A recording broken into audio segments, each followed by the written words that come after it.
سلام دوستان، امروز آموزش بافت 4 بعدی رو داریم. دسته مویی که تو دستم هستش رو تقسیم بر 3 میکنم. تقسیم بر 3 دسته مساوی.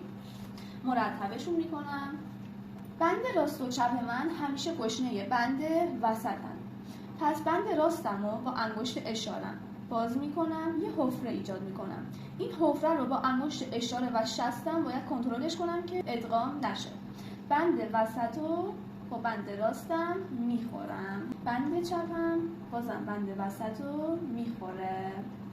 بازم بند راستم حفره باز میکنم، با انگشت اشاره رو شستم، بازم بند وسط توسط بند راست و چپ من خورده میشه. خیلی بافت خوشگلیه و خیلی هم آسونه. خوب به انگشتام دقت کنید.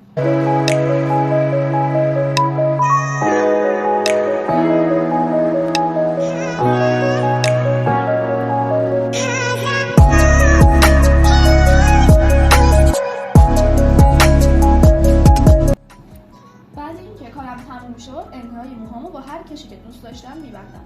حالا وقتشه که زیرابه بافت رو نشون بدم. به خاطر همینه که این بافت اسمش بافت 4 بعدی هستش، چون هم از راست هم از چپ و هم از زیر و رو بافته شده. خیلی بافت خوشگله، بزنید و لذتشو ببرید.